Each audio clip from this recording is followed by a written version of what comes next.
All righty, welcome back from the episode of Two Plane Sports. Today is Monday. We took off Friday. Content's a little slow, but we wanted a long weekend to gear up for the long season when OU goes and wins a national championship this year. And so now we're going to be talking some recruiting. We're going to be talking some team stuff. We're going to be talking a little SEC scheduling that came out this weekend. And we'll do that. So Brandon quit typing. But anyway, so we'll get into it here in just a second. Brandon's throwing me off my game, sending messages in the chat. Speaking of the chat, we're going to be hosting a live stream tonight, Monday at 8 p.m. Central. We're going to be going live, so be sure to be turning that notification bell on. Oh my gosh. All right, focus. Anyway, you gotta fight through this. I'm locking in. So anyway, so we're hosting a live stream tonight. We're going to be talking some recruiting. We're going to be talking team stuff, everything else for this upcoming season. Anything that you want to know here, be sure to tune in and turn that notification bell so you know when we exactly go live. Like the video, subscribe to the channel. If you're listening to us on Apple or Spotify, be sure to leave a review, follow a channel on there. It helps us out a lot there. And also follow us on Twitter, Instagram, and Facebook. Everything's linked in the description below. And also, if you'd like to support us, we're offering a $4.99 a month membership. Gets you some more access to us, more content, and it just helps us in general. So we'd really appreciate if you would like to. If not, we totally get it. So we're going to be talking today. We're going to be talking a little Makari Vickers, Anthony Evans. Their upcoming announcements are going to be Friday, I believe, the 26th. We're going to be talking a couple of 2024 targets that OU's been working on, and then some team stuff and SEC stuff, like I said in the beginning. So we'll just start with a couple guys that are going to be announcing their commitments here pretty soon. First guy is Makari Vickers. Makari Vickers, we've talked about him a lot. It looks like his rating has changed since last we talked about him. He's 6'1", 180 pounds from Tallahassee, Florida. 2023 4-star, number 117 overall, and number 8 safety in the class. OU currently has 6 predictions in favor, or 6 crystal balls in favor of them. Parker Thune, Steve Wiltfong, and others have entered in crystal balls. We do believe that, at least I do believe that he's one of the locks. There was a total of 5 locks from the recruiting weekend at the end of July. It seems like he would be one of them, and it would make a lot of sense since he was there. OU seems to be trending in the right direction. Obviously with Keon Brown being a really close friend and already committed to the Sooners. Not only does that help, but OU's been really putting the full court press on him. And it seems like he should announce in favor of Oklahoma. Jose, what do you think? Yeah, I agree. I think he is one of the locks, and it seems like this one it's just a waiting game now for Oklahoma. Like you said, he's a great athlete, great football player. I was looking just kind of refresh my memory of some of his stats, and I noticed that they uploaded his 100-meter dash. I just haven't seen his 247 profile recently, I guess in the last few months, because we've talked about him. We kind of know who he is at this point, but it looks like back in May, they posted that he ran a 10.89 100-meter. So really fast. It probably hangs up there with like Jaron Kanik, Jaden Rowe, Gentry Williams, since there's some of those faster guys on the team. So we're just seeing how you don't have to implement a speed D to have fast guys. You just have to actually be able to develop them and put strength on them, which is something that we have been lacking for a while now. Seatbelt. I mean, it's exciting. I think we're all excited to have him, and I agree with both of you on saying he is probably with a lock, one of the 3 of the 5 locks, as Brum mentioned. But he's a guy that's a two-way athlete. He's played receiver a little bit in high school too. Not great numbers offensively. I think he had like 12 catches. Yeah, 12 catches, 181 yards, and 3 touchdowns in 2021. But defensively, I mean, 68 tackles, 8 pass breakups, 2 forced fumbles, 2 interceptions. So he fits the very athletic mold that we seem to be going after. Two-way players. We're recruiting the shit out of the state of Florida. This is just another guy in Florida that is looking really good for us. Excited to see him in OU's defense, assuming he does choose us. And I think I'll be shocked if he doesn't pick us on, what is it, 26th. And I wish there was a way to watch. Sure there is, but because he tweeted that he's going to do it at halftime of his high school football game, which I think will be kind of cool. I wonder if he'll do it like similar to like Jacoby Johnson did, where they'll have like a message or a video on the video board, and then he'll have a microphone and talk for a minute or two, because I mean it is still halftime of a game according to his tweet. If that's still the plan, but curious to see how that goes down. I'd like to watch it. Yeah, hopefully some sort of live stream will be available to see that. If not, I'm sure we'll be seeing some videos after the fact. Yeah, so definitely feel good about Vickers, and that's a huge addition that I feel like OU hasn't been able to land a guy like him, and they're looking like they're going to be able to. And something that this is kind of, still talking recruiting in that safety position is Peyton Bowen. Not to go off the rails with this, 2023 now 5-star Peyton Bowen. I was reading some articles that he is set to make a decision at least before his start of his senior season. And his senior season the first game is September 2nd, and they're playing Aledo. So we should know something, whether it's this week or next week. We should know whether he's going to be, staying true to his commitment. Maybe he'll release another edit, committed to Notre Dame or Texas A&M or Oklahoma. The longer this is gone, I don't know really what to truly think or feel. If he posts an edit saying he's remaining committed to Notre Dame, he Austin Novus edited us. Then we have two Austin Novus eds in the same cycle, because it's the exact same situation where he would have technically recommitted to Notre Dame without ever decommitting, which is it's crazy times with this recruiting stuff. It kind of goes back to what we were talking about.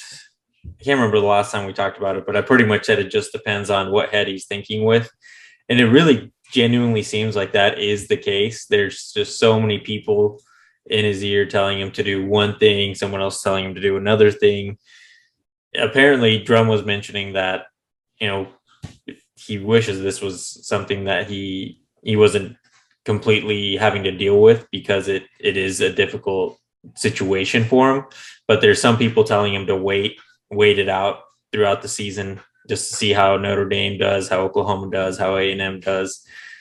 And I understand that logic, but if this guy wants to have his decision made before the football season starts, which is what we're seeing a lot of players do now, so that they can focus on their last season of high school football, I feel like the people should respect that. Even if he doesn't flip to Oklahoma, I think I have a feeling, and I said it last time, that A&M might be his flip location if he does flip. But at the end of the day, if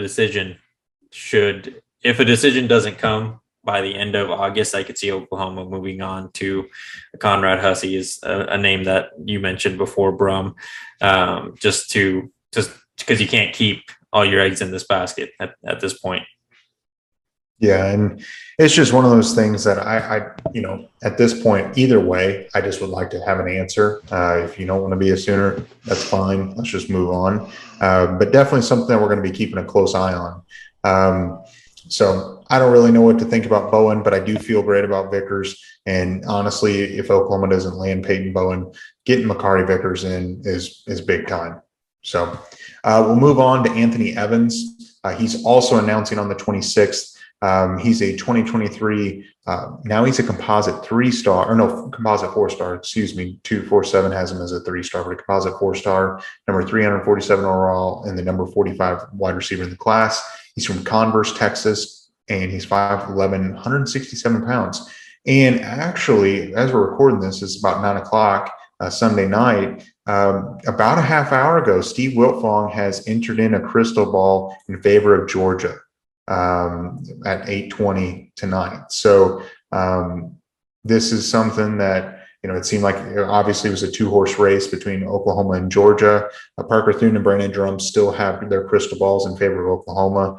I could see those flipping here quickly. Obviously, Wiltfong must have gotten some sort of intel into, why he's going to Georgia. Could this be the fact that Cale Gundy's no longer there and Georgia sees the opportunity, since that relationship had been, is gone now, and not saying that Washington isn't a good recruiter. He just wasn't the primary recruiter. It seems like that Anthony Evans is trending away, and that's okay. What do you think, Brandon? I think Hose and I actually were talking about Anthony Evans a little bit when we were together in Phoenix last week, and I think either him or I, one of us, maybe we had a little group conversation amongst each other, and that unfortunately was one of the things that were brought up. So I'm not totally shocked by the Georgia thing, if it is indeed Georgia. Curious to see if Parker Thune does switch it, or if he does, he'd be better to do it soon because he's 50 for 50 in the 2023 cycle, according to 24/7. So something's got to give here. If he's right or if he's wrong, but I mean, if he's wrong, he loses perfect. So something's got to give. But Anthony Evans, if he doesn't switch, talking about the player himself, I think he's like he's a less dynamic version of Jaquez Petaway. I think that they have similar games. He still averaged like 14 yards a catch, almost 400 yards, 4 or 5 touchdowns receiving or whatever. He's a good player, and I'd like to see Oklahoma get him. But receiver is a place that I feel like Oklahoma will always, always, always be deep at. Will always be good at receiver. So if he does end up picking Georgia, I don't think it's the end of the world. With that being said, I still would like to see him choose OU. Yeah, it seems like this is the first situation where the Cale Gundy resignation might be biting Oklahoma, but the receiver room, I think, is good. It's deep. Bringing in Petaway, big addition, and I'm sure that we'll see transfers this next offseason coming to Oklahoma. It's unfortunate. He is a very dynamic player. When we had Jackson Arnold come on, we kind of mentioned it. He was excited about the idea of playing with Petaway, who I think at the time was already committed, and then he was talking about how he was recruiting Anthony Evans hard because having two speedsters like that kind of gives him a little bit more freedom to take those deep shots because you're not having to worry about, well, my one guy that can absolutely take the top off the defense is getting double teamed. Now you kind of got dink and dump until the safety you can keep the safety honest and more in the middle of the field. So that's really the only thing that I can see being the drawback, but it's not something that Oklahoma won't recover from. At the end of the day, it's going to sound bad, but it's just prospect. Even if it's a 5-star, all teams lose out on a player at some point. You're going to recover. You'll get a different one from the same cycle. You'll get another one in the next cycle. You get a transfer. It's not the end of the world.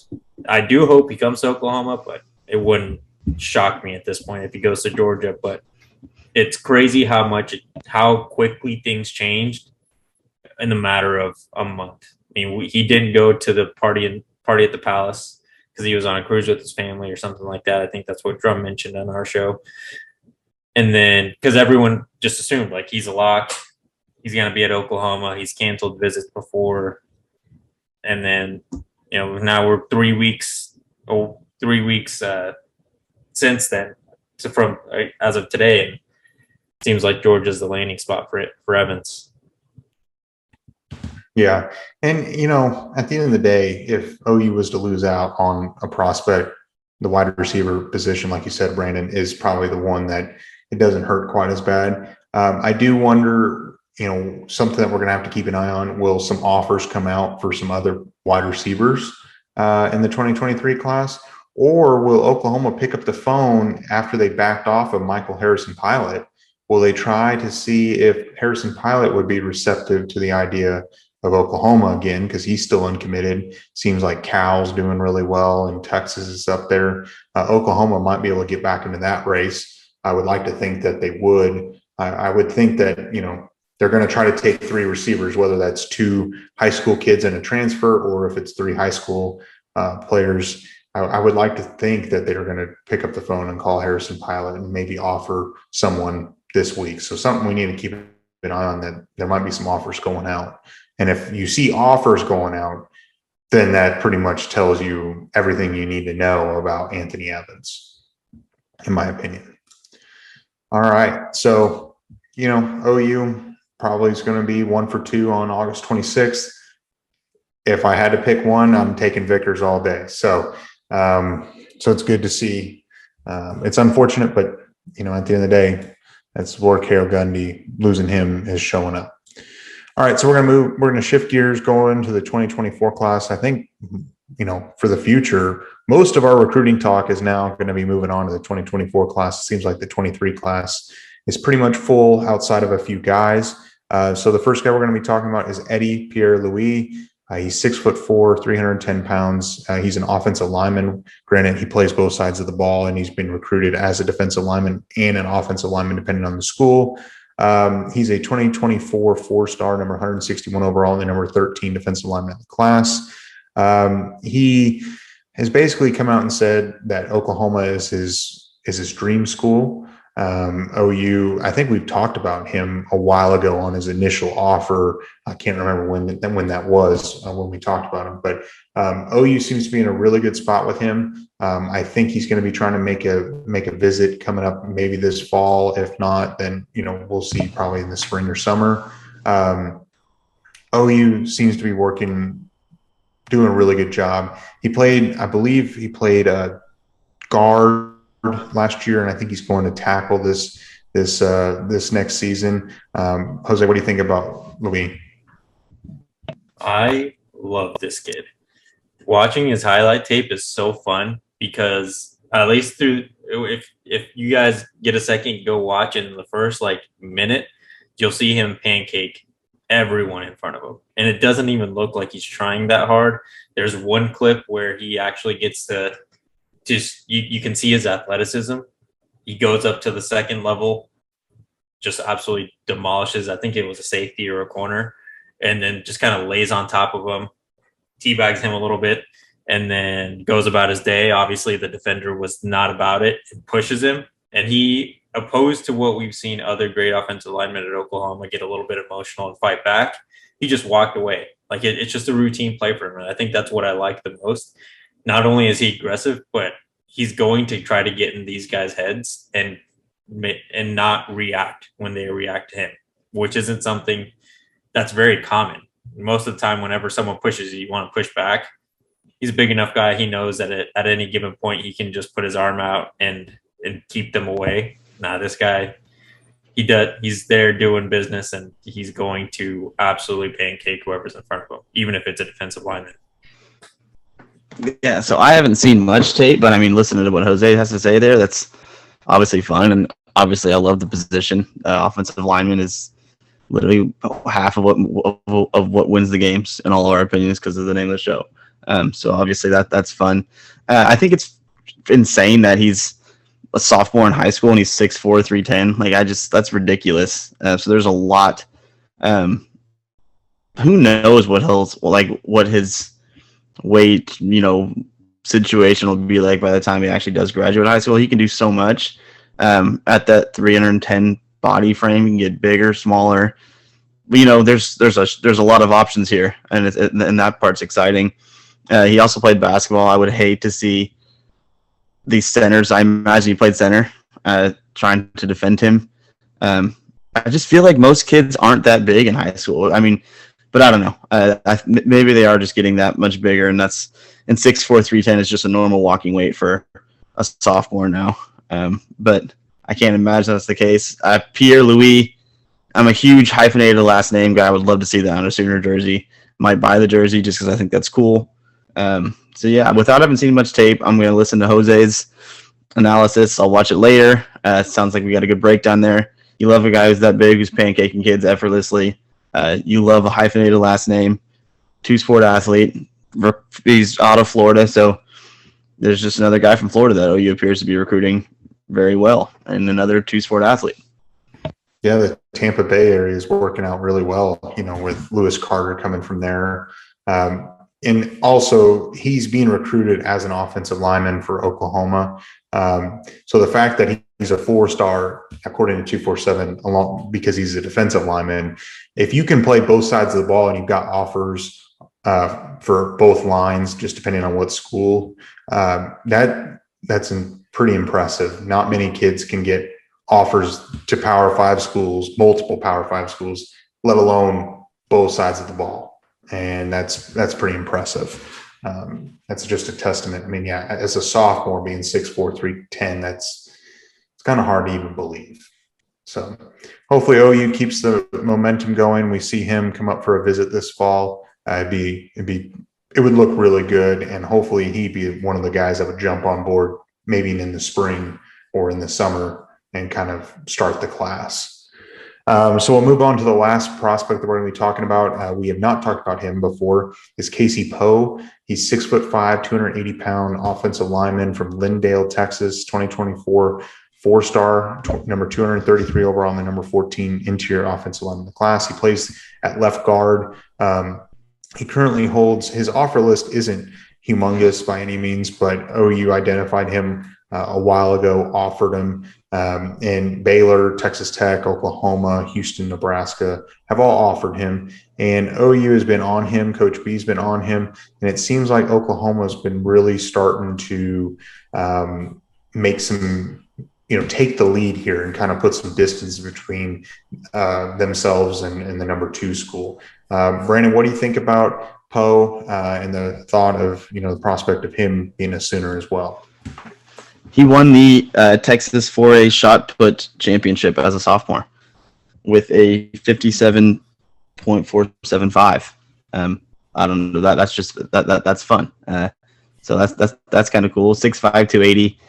Again, you mentioned not a huge offer list, but he's a guy that can play guard or tackle, which I think just having that ability to your game always helps. The more versatile you can be and effective is good. He can plug and play, it sounds like, almost anywhere on the line except for center. And who knows, if the dude's comfortable playing guard and tackle, I'm sure he can be. I mean, I don't know. I've never played offensive line. I feel like it's totally different, but I feel like if he can play guard and tackle, he might be able to play center too, if given the proper coaching and technique and this and this. But I agree. I think his offers will climb as he progresses. He is only a sophomore at this moment, and I'm sure everybody else will get in on it at some point. So it's good for OU that we got in early, identified him early. I think that sticks with some kids. Just they knew him before I would ever got these thousands of offers. So 6'5", 280, shot put champion of the world. Fun stuff. Hopefully he ends up picking OU. I mean, it's a long ways away, so we'll see. But I mean, there's a lot to like there. Yeah, so Casey's a little bit of a different interior lineman than Eddie is. With Eddie, as I mentioned, he uses his athleticism. Like he is much faster than his body makes you think he would be. Casey, on the other hand, is a guy that will just maul you at the point of attack on the line. And it looks like, at least in the running game, he's really good at, just getting his hands on you and not letting go. And in the passing game, he can get to a spot, but he doesn't get, what I liked is he focuses on his assignment. So sometimes, we'll watch, when we're watching the game, you'll see a guard, he'll help out the center with, let's just say, the nose tackle or, whoever the assignment is at the moment. And then a linebacker might just get by him because they're not paying attention to what's in front past the line. It seems like Casey's good at keeping his composure and making sure that the linebacker doesn't sneak by him when he's trying to help out the center, which is important, again, because if we have it, when it comes to his time, we would have a pretty young center at that time. It would be Joshua Bates after maybe redshirting for a year, potentially. I mean, who knows what that center position is going to look like by 2024, but he would be a guy that if he keeps developing at the guard position, he could actually come in and make an impact pretty soon. Again, especially depending on how the line looks going into 2024, 2025. I think I know it's super early on in his recruitment, but he could be a guy that will help out a lot sooner wherever he goes, but hopefully it's Oklahoma. Hopefully so. And it's always good, this staff overall in general, you don't have to have an impressive offer list just to get an offer from Oklahoma. They'll identify you and recruit you because they think that you're good enough to play for Oklahoma. And you see some prospects shoot up the rankings like, PJ Adebore came from, a 3-star all the way up to now a 5-star. And then you think about Robert Spears Jennings and things like that. And Poe is one of those guys that might be overlooked, but maybe later in this recruiting cycle, he might be a higher rated 4-star and more, as in his offer list might be way more impressive. Do you guys think friends of the show, Josh Bates and Heath Ozida, are recruiting him? I don't know. I feel like it would be their own class, but I think that it'll definitely help with how close that offensive line class seems to be. I don't think it hurts, but going back to Brum's point, seems like offensive line is where a lot of schools miss in recruiting. I mean, we saw guys like Will Hernandez, where'd he go to? UTSA. He ended up being a first-round pick after going to a small school like that. You hear about, I would say you hear about more offensive linemen coming from smaller programs just because it's a tough position to recruit, especially when you're so focused on your skill players and the guys that can make an impact on the stat sheet.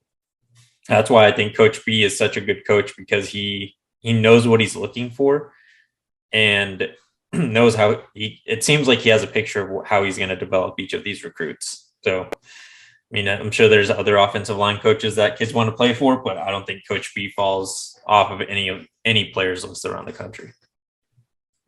No, I agree. And again, you recruit a lot of offensive linemen, and at the end of the day, there's only 5 spots. And sometimes you do whiff on some prospects, and it's a tough spot. So we'll move on to a little bit of team news. Unfortunately, this weekend reports came out that Brendan Walker announced his medical retirement from football because of a lingering back issue. And I think he got hurt again and probably irritated his back and basically realized that he's probably better off for his long-term well-being to step away from football. OU, it seems like they're going to honor his scholarship, and then he's going to join the staff as an assistant.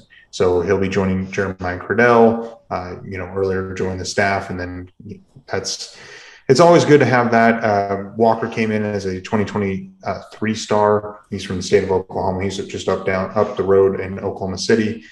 He contributed over the last couple of years, here and there sparingly, special teams and sometimes in reserve role for the defense. That's another shot at the depth. Not only did OU lose TD Roof, now they've lost Brendan Walker. I'm not saying that either one of those guys were going to be starters, but it does hurt when you lose 2 guys in the linebacker room within a week. Brandon, what do you think? I mean, yeah, it hurts for the depth point as you're talking about. But just overall, I mean, injuries suck. You really hate them, and for this kid not to be able to play football anymore because injuries it's really unfortunate. You hate it for him. You hate it for Jeremiah Cradell. You hate it for TD Roof. But I think it's cool that they're having the opportunity to join as a coach. I mean, stay around the game, stay around the team, stay around their teammates. Obviously, it's not the same as strapping up and getting on the field with them, but I mean, it's the next best thing. Injuries suck. I hate it for him. But I mean, I hope he has a successful coaching career, and I'm glad that he still gets to be around the team and his teammates. Yeah, I'm just going to echo the point about the coaching. It's unfortunate about the injury, but at least he gets to still be around the game and finish school, and hopefully he takes advantage of that opportunity that he has to learn from Coach Roof, to learn from probably very minimally, but from Venables and Roof, kind of learn and help out the guys in the locker room. I think that's where he'll make the biggest impact, is being able to communicate the coach's message to the players. Sometimes it just takes a peer to communicate what the coach wants, and that makes it click, and you'll see that impact on the field. I'm sure that's an interesting transition whenever you are a part of the team and then the next day you're now a part of the staff. Like, not that, you would treat him different, but I feel like, he's not going through all the workouts and things like that. I feel like that would be like kind of different and things that I don't know. I don't know how I that feel would. like I feel like it'd be weird at first for him to be like, Yeah. exactly. He was in the trenches. He was doing these workouts. He was doing all this stuff with his guys, and now he's just. I say just. He's one of the dudes who get to stand there in a fancy polo with a headset and yell at them to run now. So that I feel like is a little bit of a transition period. I mean, if us three were athletes together and we worked it every day and I got hurt, and I would be on your asses though. I would have so much fun with just. I think it'd be a little weird at first, but I think after you realize like there's nothing I can do, injuries force me out of it. Then that's when you're gonna start having a good time when you guys are doing conditioning or whatever, and I'm just sitting there yelling, "Run your fat asses!" That would be a good time. Yeah, that I was gonna. You brought up a good point, like the conditioning and being a big helping hand for Schmitty. Like now these guys, if anyone was saying like, let's see Schmitty do this, and we all probably believe that he can, you'll have someone there on Schmitty's side saying, I was doing this with you a month ago. Like you can do the same, and like you said, push their fat asses to go to one more rep, one more lap, one more sprint, whatever it is that's put in front of him. He can actually talk to what the experience is like to these guys. Yeah. And, he probably also has to now, if a certain player asks him, like, what are some of the coaches saying behind closed doors about me? I'm sure there's a certain deal now where he can't be, one of the guys. I guess, you got to keep some things in house when they're talking starters, rotation, and things like that. So I'm sure that's going to be a little bit of a change, but I'm sure Jeremiah Cradell at this point is so used to being an assistant now that it's probably just natural. So anyway, I hope it all works out for him. I'm glad that he's going to be able to finish his degree. It's just unfortunate that injury's got him. So we'll move on. The last topic we're going to be talking about, and we've talked about this over, ever since OU announced their initial or their anticipated transition into the SEC in 2025. Whether that happens in 2025 or earlier, that's up for debate. But a report came out saying that the SEC is leaning towards 9 conference games rather than 8. And I feel like we've been talking about they have to do 9, and they're going to be doing the format of 3-6, where it's 3 divisional opponents every year, or rivalries, and then these other 6 schools are a rotating schedule, and that way they can get through, basically all the SEC a little bit faster. That extra game adds a little more TV revenue to the schools, adds ticket sales, adds more playoff implications. I mean, you could, rather than playing, the Citadel in week 10, you can play an LSU, and that might have playoff implications to it. It helps you maybe build your resume to be for a New Year's Six Bowl if you're not in the playoff consideration. So I think overall it's good. And I think that's something that we've been talking about that they're going to have to do. There's no way that you're going to have 14 teams in this league and then only play 8 conference games a year. Jose, what do you think? Yeah, I think it's great. I wonder how much it was like you're saying, it's just what's best for the conference because we can kind of rotate all these teams amongst each other quicker, or a reaction to the Big Ten just signing the biggest deal in media rights history, probably, or at least with college football. I'm pretty sure the NFL will probably blow that out of the water, or did in the last CBA. But I think it's more of a reaction to the Big Ten's media deal, because now you have to go in some way. I would assume they can go back to ESPN at some point before the contract officially starts next year and say, hey, look, we're making it so now you have more SEC games because we're not scheduling that cupcake game at the end of the year. Give us another $2 or $3 billion so that they can now outdo the Big Ten. It just doesn't. I feel like it's kind of the circumstances in which they've come out it has to be a reaction to what the Big Ten just got for TV rights. I like the idea of getting rid of the cupcake game. That's something that we have, and I think I say we because we have for sure done it. But I feel like college football collectively, if you're not a fan of a Southeastern Conference team, that's something that we bitched about every single year. Is like we'd be traveling to Texas Tech or West Virginia or Oklahoma State or whatever. We'd have a conference opponent, and so would the Big Ten, so would the Pac-12. And then you look over Alabama playing Valparaiso State or something in week 9. And so that's good. So, I mean, I like the idea of more conference games, the better. I hope that our 3 games that are, our 3 every year games, obviously Texas is going to be one. It is what it is. I'd also like to have A&M and Arkansas. What do you guys think? Well, like, resume-wise, yeah, the A&M is always considered to be better than they actually are, even if their schedule proves that they're just an average team like every other year or every single year that they step out on the field.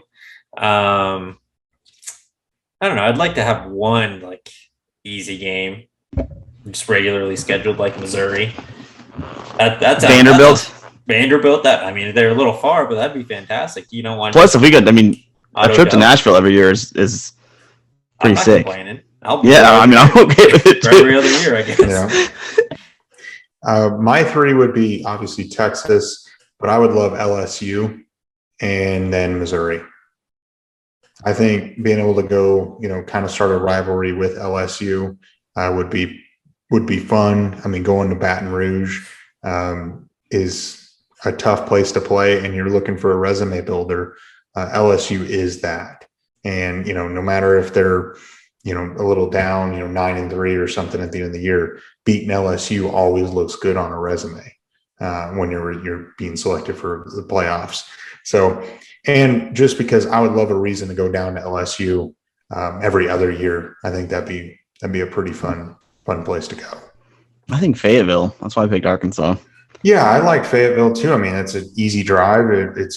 It's not far. Also, Missouri's not that far away from at least Columbia's a dump, though. It is. I mean, you guys ever been to Columbia? I think I've driven through it. I've been there for a couple hours. So again, I mean, I'm not like a Colombian native, but when I was there for a couple hours, I was like, I can't wait to be not here. Fayetteville is a lot better for sure. And I picked Missouri for the same reason as Jose, is because I'd rather play Missouri because Missouri will always be Missouri. Arkansas is at least they're getting better. And they're always pretty decent. I think Arkansas is always like a sneaky team. I don't know. I think it'd be. I don't know. Why are you guys so afraid of playing good teams? Let's have fun and let's schedule Alabama every year. Yeah, that's what I was going to say. Give me Alabama and then let's do Alabama, Georgia, and yeah. But the problem is keep Texas. But we have to keep Texas. Alabama's going to play Tennessee. They're going to play Auburn, and then they're probably going to play LSU every year. Or Florida. I mean, I guess Florida. I mean, their 3 opponents are already kind of spoken for. So do you think they're going to give like Vanderbilt, Missouri, and Mississippi State or something? Are they going to try to keep the worst teams? Alabama? No. If you're picking Alabama's, you said Auburn, Florida, and what is it, LSU, whatever, Tennessee. Do you think they're going to try to keep, because everybody knows Vanderbilt sucks, do you think they're going to try to pair them with the other shitty teams or the other? Yes, like that's what. Yeah, well, do you think Vanderbilt will draw? I wonder Missouri if it'll every be year. The same. Like, will it be a pod system, like we discussed in the past, where these are the 4 teams that will, play each other regular or 3 opponents or whatever? Or will it depend on the school? Like Oklahoma could get Arkansas, Missouri, and Texas. And then Texas would get A&M, Oklahoma, and Louisiana, or LSU, because they're closer in proximity. And then Alabama would get Auburn, Tennessee, and LSU. And Florida would get, whatever. That way it's not a pod system, but everyone kind of has their 3 regulars. And you guys know what I mean? Like, it's not going to be constant, just a 4 block. Yeah, I wonder if they're going to end up doing just where, rather than getting rid of the divisions in pods and just do 1 through 14, and then these are your 3 opponents that you play every year, then every other, the 6 other games, it's a rotating schedule and you're flipping home and homes as the years go. And I just wonder if it's just going to be the 2 best teams get to go play in the SEC championship, which I would appreciate and would like a lot more, because you think about the Big Ten. The Big Ten is so heavy with Ohio State and Penn State and Michigan on one side, and then you've got, Wisconsin and Iowa on the other side. I would like to get away from the whole. I guess it would benefit Oklahoma to be in the SEC West, but I just feel like you should put the 2 best teams in the conference championship, kind of like the Big 12 has now. It's just whoever wins the most. And then obviously now that you have 14 teams, it's going to be a lot of tiebreakers. And hopefully the tiebreakers are reasonable and they make sense as far as what your overall record in division, and then what I assume common opponents as well, and how they're going to break that down. Oh. Just a random idea that came into my mind as you were talking there, but it could kind of solve the playoff expansion scenario. Sounds like we're stuck with 4 for a long time, and both the Big Ten and the SEC can leverage starting a conference playoff, 4-team conference playoff. You just get the 4 best, throw them in a playoff. It'll be home or like in home stadium scenarios. Generates hella revenue for the schools, probably can get them more money from TV, and the teams that actually get into the college football playoffs will be the best 4 teams to get in. It'll be interesting to see how that would happen, because that's feasible in the Big Ten and the SEC now, but Big 12, Pac-10, and ACC are going to have to figure something out if they want to have a team in position to get into playoffs. Yeah, I'd much prefer that if that could happen. That would be really cool to be taking the top 4 and have them play a playoff to play win the SEC, and then you go to the playoff for the championship. That would be cool. But hopefully, I can't remember when the media rights expire. I don't know if it's 2026 or 27. Hopefully, at that point, we go to 6 or 8 teams. The SEC one is apparently a 10-year deal. So if something like that has to happen, I would assume they can renegotiate at some point prior, but it's going to be a while before anything like that would happen. I just think it'd be a cool situation, but the SEC would need more teams. Yeah, no, that's true. Something to think about. So overall, I'm glad that they're going to be trending towards nine conference games. That needs to happen. The best team ultimately, you play nine conference games, and you play the 2 best teams in the SEC championship. Honestly, it's probably that the SEC is going to be so top heavy and so dominant that if you make the SEC championship game, whether you lose or not, or win or not, it doesn't matter. You're probably both going to the playoffs every single year. Most years. So anyway, I hope that they can get rid of divisions and just put the 2 best teams in. Do you guys have any final thoughts, or Brandon, do you have an end of video challenge? I'm good if you guys are. Yep. All right. Yeah. So obviously we're going live a little later tonight. So let's do it again. We did it last time. We got a couple hits on it. We'll do the first. What do you guys say? 3 or 5 questions we'll answer on the live stream. What do you guys do? 5? Yeah, just do 5. All right. Yeah. First 5 questions related, and say something about talk about on the live stream or something, so we know it's the end of video challenge and not just a regular question being asked, but be like, I'd like to see this discussed on the live stream. Boom, your question. First 5 of those we will discuss. All right. Be sure to ask us a question for the live stream, and be sure to join us at 8 o'clock Central Time tonight for the live stream. We'll be going live and you'll be getting a push notification as long as you've got that notification bell on. Subscribe to the channel, like the video, leave us a comment, follow us on our social medias, Twitter, Instagram, and Facebook, and Apple and Spotify. If you're listening to us on either one of those platforms, be sure to follow the channel on there and leave us a review. It helps us out a lot. Everything's linked below. And be sure to also check out our monthly membership, a little more content, and it helps supports us. We appreciate it, and we will see you guys tonight.